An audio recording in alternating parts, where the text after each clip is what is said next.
kebanyakan orang membolak-balik Al-Quran dengan banyu ludah.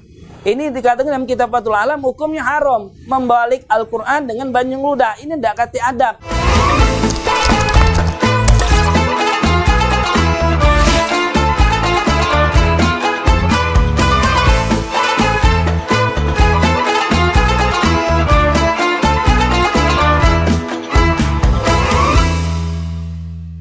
Assalamualaikum warahmatullahi ta'ala wabarakatuh. Bismillah, alhamdulillah, wassalatu wassalam ala sayyidina rasulillah, sayyidina wa maulana Muhammad ibn Abdullah, al-qa'im bihuquqillah ma'adhaqat illa wa farjahullah. Rabbi shrah li sadri wa yassir li amri wahlul 'uqdatam min lisani yafqahu qawli. Saddid lisani wa ahli qalbi bijahin nabiy wa ala alihi wa sahbihi ajma'in, amma ba'du.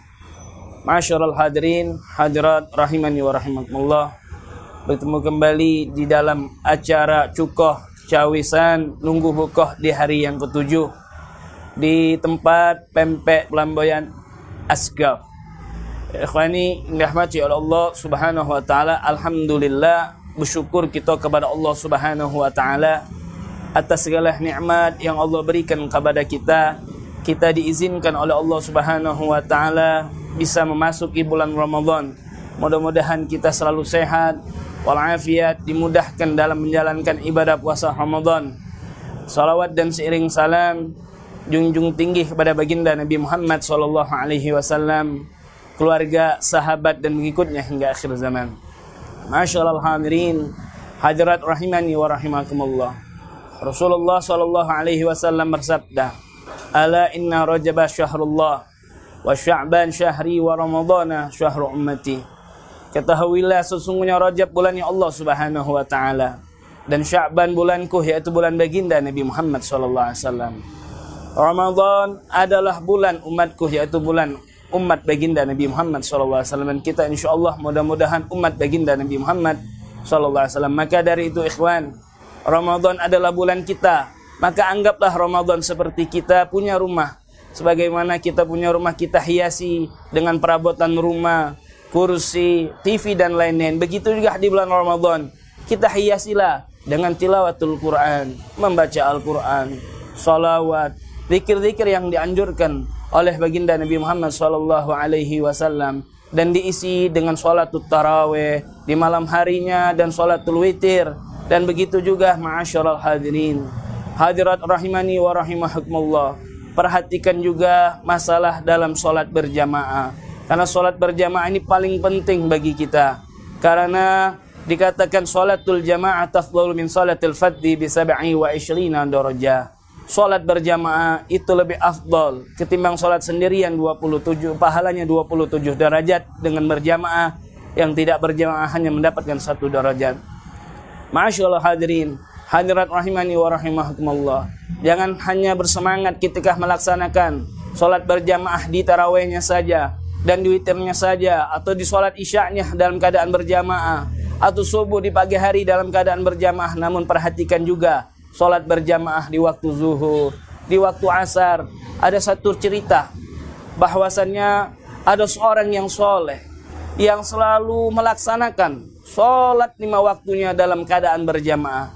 Namun suatu saat kedatangan tamu, dan orang soleh tersebut memuliakan tamu tersebut. Karena dalam hadis Nabi SAW, "Man kana yu'minu billahi wal yawmil akhir falyukrim dhaifah."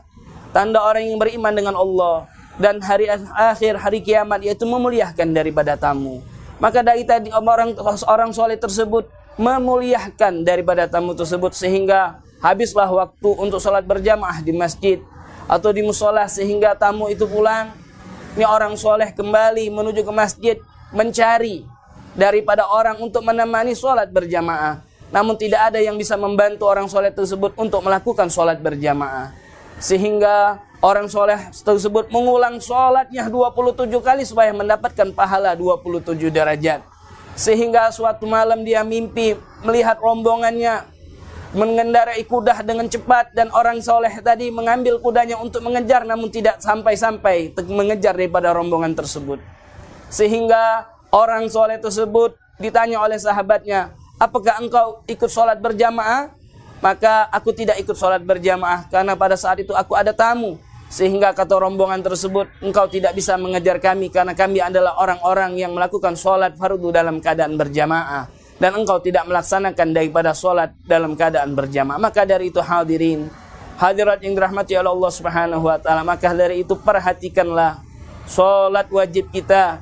Jangan hanya sekadar sholat isya, tarawih dan witir saja dalam keadaan berjamaah. Subuhnya dalam keadaan berjamaah, perhatikan juga di sholat zuhur dan sholat asar dan sholat maghrib. Ma'asyiral hadirin, hadirat yang dirahmati oleh Allah Subhanahu wa Ta'ala, banyak orang membahas tentang agama, namun mereka sendiri tidak mengerti daripada ruh agama tersebut. Sebagaimana Rasulullah Sallallahu Alaihi Wasallam bersabda, ad-dinu an-nasiha. Agama itu adalah nasihat, yaitu kita sesama saling menasehati, sesama teman, sesama tetangga, sesama keluarga. Kalau seandainya ketika kita memberikan nasihat, orang tersebut menjawab, fa'alaikah binafsik, urusi aja dirimu sendiri, maka kata ulama, ini perlu dipertanyakan ini keimanan orang tersebut. Apakah benar-benar orang tersebut beriman kepada Allah Subhanahu wa Ta'ala, sedangkan agama itu untuk saling kita menasihati. Ikhwani ma'asyiral hadirin, hadirat yang dirahmati oleh Allah Subhanahu wa Ta'ala. Kemudian para sahabat menanyakan tentang ad-dinu an-nasiha. Maka kata sahabat Nabi SAW, "Qulna ya Rasulullah." Kami berkata, "Ya Rasulullah, ini nasihat untuk siapa?" "Lillah." Untuk Allah Subhanahu wa Ta'ala. Kita beribadah kepada Allah Subhanahu wa Ta'ala di dalam bulan Ramadan ini untuk Allah, bukan untuk Ramadan. Kita sholat daripada witir, tarawih, sedekah dan amalan sunnah yang lain itu untuk Allah Subhanahu wa Ta'ala, bukan untuk daripada Ramadan. Ikhwani yang dirahmati oleh Allah Subhanahu wa Ta'ala. Kemudian para sahabat menanyakan kembali, "Ya Rasulullah, setelah itu untuk siapa ya Rasulullah?" Maka kata Rasulullah Sallallahu Alaihi Wasallam, di kitabihi, untuk Al-Quran. Untuk Al-Quran yang mana Al-Quran ini diturunkan di bulan Ramadan. Syahrul Ramadana alladzi unzila bihil Qur'an hudal linnas wa bayyinatin minal huda. Ikhwani yang dirahmati oleh Allah Subhanahu wa Ta'ala, ada kemuliaan-kemuliaan bagi orang yang sangat cinta kepada Al-Quran. Di antaranya khairukum man ta'allama al-Qur'ana wa 'allamahu. Sebaik-baiknya kalian adalah orang yang belajar Al-Quran dan yang mengajarkan Al-Quran. Ini pahalanya sangat banyak sekali, karena yang diajarkan satu huruf merupakan satu hasanah. Sebagaimana Rasulullah sudah berbicara, paling mulia di antara kalian orang yang belajar Al-Quran dan yang mengajarkan Al-Quran. Pemirsa yang dirahmati oleh Allah Subhanahu wa Ta'ala, perhatikanlah orang-orang yang mengajarkan Al-Quran. Jangan saja hanya memuliakan orang yang mengajarkan bahasa Inggris atau matematika, tapi muliakanlah orang yang mengajarkan Al-Quran. Karena ini orang yang sebaik-baiknya yang dikatakan oleh Rasulullah Sallallahu Alaihi Wasallam. Bahkan juga ikhwan, ada cerita Syekh Yasin Al-Fadani, orang Padang. Beliau tinggal di Mekah. Setiap waktu sholat 5 waktunya di Masjidil Haram. Setiap selesai daripada sholat, beliau langsung didekati oleh ulama Maroko, ulama Rusiah dan ulama-ulama besar duduk untuk mengambil ilmu. Karena beliau terkenal daripada ahli sanad dalam hadis baginda Nabi Sallallahu Alaihi Wasallam. Kemudian suatu saat setelah sholat asar, beliau tidak menerima untuk mengajar kepada orang ulama-ulama tersebut. Dia pulang ke rumah karena beliau memiliki TK atau tempat mengaji Al-Quran. Sehingga dia ditanya oleh muridnya, "Wahai Syekh, kenapa engkau tidak mengajar saja kepada guru orang-orang yang lebih hebat? Biarkan orang yang anak-anak kecil yang ngaji, biar kami saja, wahai Syekh, yang mengajar." Maka kata Syekh Yasin Al-Fadani, apa yang dikatakan oleh Syekh Yasin Al-Fadani, "Apakah aku dilarang untuk mengajar untuk anak-anak kecil? Padahal ketahuilah, aku juga ingin termasuk daripada hadis baginda Nabi Muhammad SAW, khairukum man ta'allama al-Qur'ana wa 'allamahu." Sebaik-baiknya kalian adalah orang yang belajar Al-Quran dan yang mengajarkan Al-Quran. Ikhwani yang dirahmati oleh Allah Subhanahu wa Ta'ala, keutamaan Al-Quran yang lain yaitu orang yang menghafal Al-Quran. Orang yang menghafal Al-Quran, insya Allah kedua orang tuanya di dalam hadis baginda Nabi akan diberikan mahkota kelak di akhirat. Ini untuk orang tuanya. Bagaimana orang yang menghafal Al-Quran? Maka kehidupan dunia wal akhirah akan dimudahkan oleh Allah Subhanahu wa Ta'ala jasadnya haram untuk dimakan oleh binatang-binatang di dalam kuburan. Ini keutamaan daripada orang yang menghafalkan Al-Quran. Di antaranya lagi daripada kemuliaan Al-Quran, yaitu memandang Al-Quran. Ada seseorang ulama yang ditarik ke umur 10 tahun itu sudah menghafal daripada Al-Quran. Namun ketika beliau mengaji, beliau buka Al-Qurannya, sehingga ditanya, wahai syekh, wahai guru, bukankah engkau hafal Quran? Kenapa engkau melihat, memandang Al-Quran? Maka orang tersebut menjawab, ketahuilah memandang Al-Quran ini merupakan kebaikan. Karena ketahuilah memandang kebaikan itu ada 3. Pandang yang paling bagus itu memandang Al-Quran. Kedua, memandang orang tua. Ketiga, memandang laut untuk tafakkur alangkah indahnya laut ini.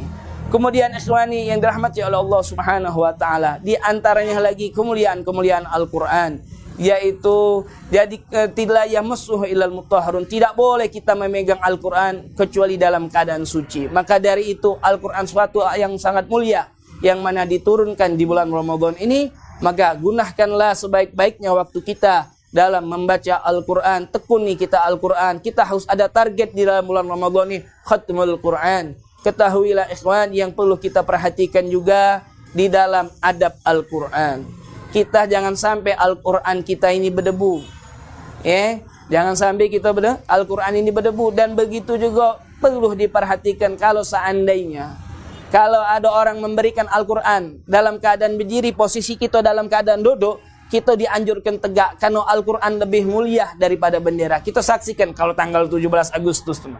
Cak mana pemimpin kita kalau menerima bendera? Otomatis tegak. Kalau dia duduk, dapat ocehan dia langsung. Ini tidak hormat dengan bendera. Nah, Al-Quran lebih mulia daripada bendera. Kemudian ikhwani yang dirahmati oleh Allah Subhanahu wa taala, jangan lupa juga perlu diperhatikan adab yang lebih pentingnya ini, yaitu kebanyakan orang membolak-balik Al-Quran dengan banyu ludah. Ini dikatakan dalam Kitabatul Alam, hukumnya haram membalik Al-Quran dengan banyu ludah. Ini tidak kata adab. Contoh baik, kalau seandainya kita punya HP nih atau TV, kita ludah ke, otomatis kita marah. Nah begitu juga Al-Quran, tidak pantas. Al-Quran lebih mulia daripada TV kita atau HP kita atau alat-alat kita yang lain. Maka dari itu ikhwan yang dirahmati oleh Allah Subhanahu wa taala, inilah yang bisa saya sampaikan dalam acara Cukot Cawisan Nunggu Buka di hari yang ke-7. Ini nasihat khusus untuk saya pribadi dan anak keluarga, dan untuk antum sekalian mudah-mudahan bermanfaat. Kami ucapkan terima kasih. Selamat berbuka puasa. Mudah-mudahan puasa kita diterima oleh Allah Subhanahu wa taala dan kita semuanya dimudahkan waktu kita untuk taat kepada Allah Subhanahu wa taala. Dan kami juga ucapkan terima kasih kepada Pempek Pelamboyan cabang Asgab. Dan ketahuilah, bukan jual pempek di sini, macam-macam yang jual nih, kelimpungan, model, laksan, adogalo. Pokoknya kalau kamu penasaran datang di sini, insyaallah makan di sini nikmat, tapi ingat maya bukan gratis. Mudah-mudahan bermanfaat yang saya sampaikan. Minta maaf. Wassalamualaikum warahmatullahi taala wabarakatuh.